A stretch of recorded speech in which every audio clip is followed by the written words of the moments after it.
Putra atau Tommy Soeharto tidak hadir saat dipanggil ke kantor Kementerian Keuangan untuk dimintai tanggung jawab melunasi dana BLBI yang diperoleh pada tahun 1998. Transparency International Indonesia pesimistis Indonesia bisa efektif melacak dana dan aset para obligor BLBI. Hutomo Mandala Putra, yang lebih dikenal sebagai Tommy Soeharto, adalah satu dari 48 obligor yang diminta mengembalikan dana bantuan likuiditas Bank Indonesia atau BLBI. Tapi Tommy 3 kali sudah tak memenuhi panggilan Satuan Tugas Penanganan Hak Tagih Negara Dana BLBI. Tommy hanya diwakilkan kuasa hukum di kantor Direktorat Jenderal Kekayaan Negara (DJKN). Ada kuasanya, ya. Dan enggak, ini udah pemanggilan terakhir. Ya. Berapa kali hari ini sedianya 3 orang ya, Pak? Jadi gini, kita bicara prosedur aja. Pemanggilan pertama dilakukan, pemanggilan kedua dilakukan, kalau tidak hadir maka diumumkan lewat koran. Itu aja, nggak ada yang khusus, itu adalah prosedur kita. Tommy masih punya utang 2,6 triliun rupiah. Tommy bersama Roni Hendrarto Rono Wicaksono dipanggil sebagai pengurus PT Timor Putra Nasional. PT Timor mengurus pengadaan mobil Timor yang jadi proyek mobil nasional saat itu. Tadi sudah dilakukan pemanggilan dan datang wakilnya. Ya, dan kita masih proses sedang berlangsung ya. Kan ini proses. Ini proses ya, proses. Ini proses dan sedang berdialog.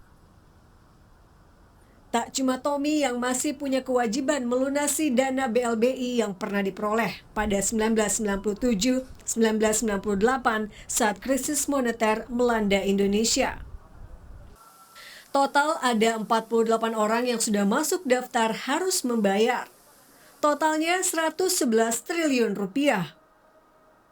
Mahfud MD, Menteri Koordinator Politik Hukum dan Keamanan yang menjadi motor bersama Menteri Keuangan Sri Mulyani dalam pengembalian dana BLBI menyatakan 48 orang tersebut dipanggil ke kantor Kementerian Keuangan bergantian. Semua dipanggil, ya.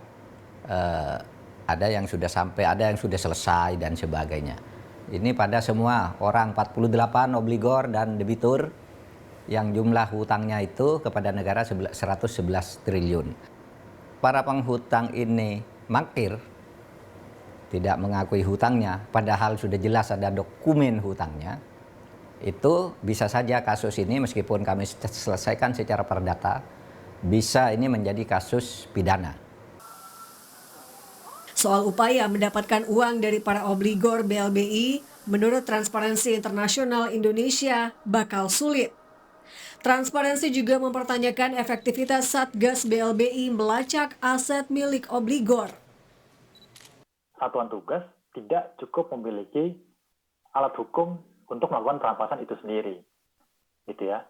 Satgas akan kesulitan untuk melacak aset para obligor yang akan digunakan untuk membayar hutang, terutama jika aset-aset tersebut berada di luar negeri. Kita sama-sama mengetahui begitu ya, bahwa hingga hari ini negara kita belum memiliki undang-undang perampasan aset dan juga sangat sedikit begitu ya memiliki perjanjian perampasan aset dengan negara-negara lain. Pengejaran pelunasan kewajiban obligor atas dana BLBI tak cuma dilakukan saat ini. Di masa Presiden Susilo Bambang Yudhoyono, tim dibentuk dengan ketuanya Jaksa Agung Basrif Arif. Namun hingga lebih dari 20 tahun berjalan, dana ini belum juga berhasil didapatkan negara. Tim Liputan, Kompas TV.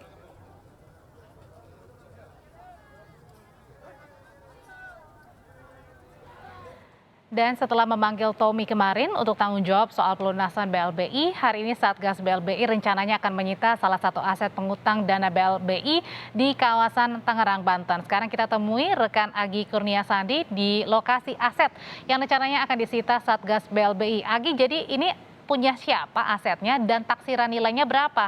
Sampaikah dengan harga atau dengan nilai 2,6 triliun? Ya, kalau berdasarkan keterangan kami dapatkan dan beberapa petugas yang memang berada di village ini ataupun di Karawaci Village ini juga mengatakan bahwa tempat yang nantinya akan disita oleh tim dari Satgas BLBI ini merupakan satu-satunya tempat ataupun lahan yang bukan milik dari Lipo Group ataupun Lipo Village. Karena tanah ini ataupun tempat ini sudah ada sejak tahun 1995 dan juga sudah beroperasi sebagai pusat makanan di pusat ataupun yang berada strategis di Lipo Village. Kemudian juga hal itu dipertegas pula oleh keterangan yang disampaikan oleh Pusat Penerangan Informasi TMD Lipo Village Menara Lipo Karawaci yang mengatakan bahwa kawasan kuliner PT Taman Sari ini yang nantinya akan disita oleh Satgas BLBI yang ada di dalam Lipo Karawaci bukanlah termasuk dari bagian dari TMT Lipo Village. Hanya pengelolaannya juga dari pihak dari bagian luar, tidak ada hubungannya dengan Lipo ataupun Lipo Group. Kemudian juga kalau bisa sejauh ini yang kami ketahui bahwa tempat ini, PT Taman Sari ini sebagai pusat kuliner, ini juga sempat bermasalah dengan beberapa pejabat di daerah setempat di Kabupaten Tangerang ini, kemudian juga beberapa bermasalah juga dengan KPK. Bahkan dari pihak KPK juga menyampaikan yang disampaikan oleh Kepala Satgas Pencegahan 1, Direktorat Koordinasi dan juga Supervisi KPK ini mengatakan bahwa PT Taman Sari ini sebelumnya sempat dikelola oleh BPPN atau Badan Penyihatan Perbankan Nasional. Namun untuk lebih pastinya siapa pemilik aset ini juga belum diketahui oleh KPK. Nantinya akan disampaikan secara konferensi pers yang nantinya akan disampaikan oleh Menko Polhukam, Menteri Keuangan dan juga Ketua dari Satgas BLBI. Siapa sebenarnya pemilik dari aset ataupun dari PT Taman Sari yang berada di Lipo Village ini.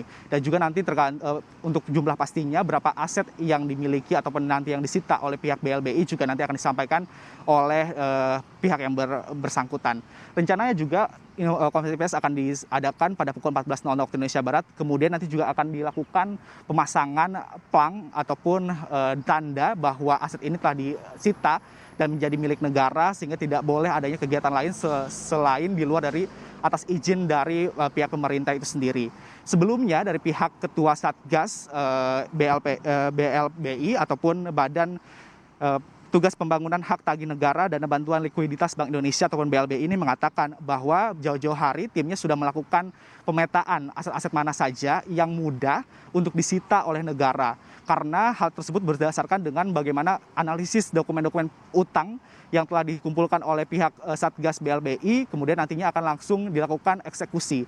Hal ini juga merupakan kelanjutan dari sebelumnya dari pihak Kementerian Keuangan, dalam hal ini adalah Satgas BLBI ini telah memanggil 48 obligor yang dipanggil untuk menanyakan ataupun memenuhi hak negara untuk segera membayarkan hutangnya kepada negara.